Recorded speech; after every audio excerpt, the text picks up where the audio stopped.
അതായത് ഈ വാദം നടക്കുമ്പോൾ നമുക്ക് പുറത്തു ലഭിച്ച വിവരമാണ് പ്രോസിക്യൂഷൻ അതിശക്തമായി ഈ ജാമ്യ ഹർജിയെ എതിർത്തു എന്നുള്ള കാര്യം. എന്തായാലും ഇപ്പോൾ നമുക്ക് ഔദ്യോഗികമായി സ്ഥിരീകരിച്ച് നൽകാൻ കഴിയുന്ന കാര്യം വാദം പൂർത്തിയായി വിധി പറയുന്നതിന് നാളത്തേക്ക് മാറ്റിയിരിക്കുന്നു. നാളെ രാവിലെ 11 മണിയോടുകൂടി അറിയാൻ കഴിയും കന്യാസ്ത്രീകൾക്ക് ജാമ്യമുണ്ടോ. അതല്ല അവർ നാളെ ഇപ്പോൾ 9 ദിവസമാവും ജയിലിൽ കിടന്നിട്ട്. അത് കഴിഞ്ഞ് മറ്റന്നാൾ ഞായറാഴ്ചയാണ്.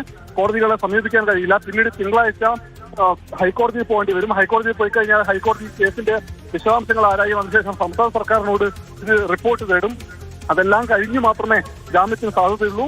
അതായത് നാളെ ഈ വിധി പറയുമ്പോൾ ജാമ്യം ലഭിച്ചില്ല എങ്കിൽ വീണ്ടും 2, 3 അല്ലെങ്കിൽ 4 ദിവസം ജയിലിൽ കിടക്കേണ്ട അവസ്ഥയിലേക്ക് കന്യാസ്ത്രീകൾ മാറും. അത് വീണ്ടും കൂടുതൽ കുഴപ്പങ്ങളിലേക്ക് കാര്യങ്ങളെ കൊണ്ടുവന്ന് എത്തിക്കും. BJPയും കേന്ദ്ര സർക്കാരും അമിത്ഷായും ഒക്കെ പറഞ്ഞ ഉറപ്പുകൾ ലംഘിക്കപ്പെടും. അപ്പോൾ കൂടുതൽ കുഴപ്പങ്ങളിലേക്ക് കാര്യങ്ങൾ പോകാൻ സാധ്യതയുണ്ട്. എന്തായാലും നാളെ രാവിലെ 11 മണിയോടുകൂടി എന്ത് വിധിയാണ് ഈ ബിലാസ്പൂരിലെ NIA കോടതിയിൽ നിന്ന് വരാൻ പോകുന്നതെന്നതാണ് ആകാംക്ഷയോടുകൂടി നമ്മൾ കാത്തിരിക്കുന്നത്.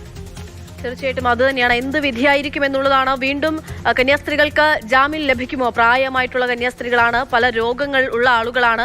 അവർക്ക് ഇനിയും തടവറയിൽ കിടക്കേണ്ടി വരുന്നവരുടെ ദുരവസ്ഥയെ പറ്റി അവിടെ എത്തിയിട്ടുള്ള ആളുകളൊക്കെ നമ്മൾ ഈ ദിവസങ്ങളിലൊക്കെ കാണുകയും കേൾക്കുകയും ഒക്കെ ചെയ്യുകയാണ്. അപ്പോൾ സ്വാഭാവികമായിട്ടും ഇനിയും ജയിലിൽ തടവറയ്ക്കുള്ളിൽ കിടക്കേണ്ടി വരുമോ? 9 ദിവസമായി തടവറയിലാണുള്ളത്. ഇനിയും അത് നീളുമോ അല്ലെങ്കിൽ ജാമ്യം ലഭിക്കുമോ എന്നുള്ള കാര്യം നാളെ 11 മണിയോട് കൂടിയാണ് അറിയാൻ സാധിക്കുക. മറ്റൊന്ന്, പ്രോസിക്യൂഷൻ ഇത് എതിർത്തിരിക്കുന്നു ജാമ്യത്തെ എന്നുള്ള വിവരമാണ് നമുക്ക് ലഭ്യമായി തുടങ്ങുന്നത്. അനൂപിന്റെ വിശദാംശങ്ങൾ തേടുന്നതേ ഉള്ളൂ. അങ്ങനെയാണെങ്കിൽ അനൂപ് സൂചിപ്പിച്ച പോലെ തന്നെ സ്വാഭാവികമായിട്ടും BJPയുടെ ഇരട്ടത്താപ്പ് എത്രത്തോളമാണെന്നുള്ള കാര്യം കൂടുതൽ വ്യക്തമാകുമെന്നുള്ളതാണ്. BJP കേരളത്തിൽ നിന്ന് സംസാരിക്കുന്നതും ഒപ്പം തന്നെ ആഭ്യന്തരമന്ത്രി ഉൾപ്പെടെയുള്ള ആളുകൾ സംസാരിച്ചതും അതേസമയം ഛത്തീസ്ഗഡ് സർക്കാർ എന്തു ചെയ്യുന്നു എന്നതിനെ പറ്റിയുമുള്ള അതിലെ ഇരട്ടത്താപ്പ് എന്തെന്നുള്ളത് കൂടുതൽ വ്യക്തമാവുകയും ചെയ്യും. എന്തായാലും കോടതിയിൽ ഇപ്പോൾ വാദം പൂർത്തിയായിരിക്കുന്നു. ജാമ്യാപേക്ഷയിൽ വിധി പറയാനായി നാളത്തേക്ക് മാറ്റിയിരിക്കുകയാണ്.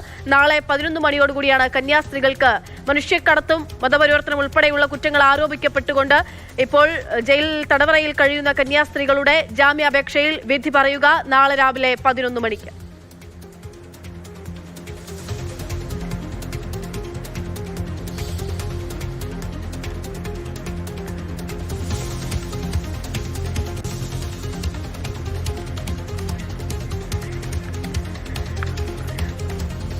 എന്തായാലും ഇപ്പോൾ ഇടത് MP-മാരൊക്കെ കോൺവെന്റിൽ തന്നെ തുടരുകയാണ്. നേരത്തെ അവിടെ നിന്ന് നടത്തിയ വാർത്താ സമ്മേളനം നമ്മൾ കേട്ടിരുന്നു. അതിനകത്തു നിന്നുള്ള ദൃശ്യങ്ങളാണ് നമ്മൾ കണ്ടുകൊണ്ടിരിക്കുന്നത്. ഇനി നമുക്ക് അറിയേണ്ടത് ജാമ്യം ലഭിക്കുമോ ഇല്ലയോ എന്നുള്ള കാര്യമാണ്. അനൂപ് കേൾക്കാമോ? അനൂപ്, സ്വാഭാവികമായിട്ടും അനൂപ് പറഞ്ഞോളൂ.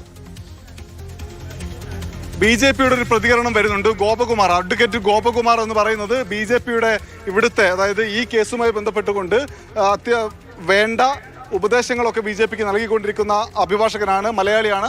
അദ്ദേഹം ഇപ്പോൾ നൽകിയിരിക്കുന്ന ഒരു പ്രതികരണം എന്ന് പറയുന്നത് കോടതിയിൽ സ്വാഭാവികമായിട്ടുള്ള നടപടിക്രമമാണ് നടന്നത്. അതായത് നമ്മൾ പ്രോസിക്യൂഷനെ എതിർത്തല്ലോ എന്ന ചോദ്യം മാധ്യമപ്രവർത്തകർ ചോദിച്ചപ്പോഴാണ് സ്വാഭാവിക നടപടിക്രമങ്ങൾ മാത്രമാണ് കോടതിയിൽ നടന്നത്.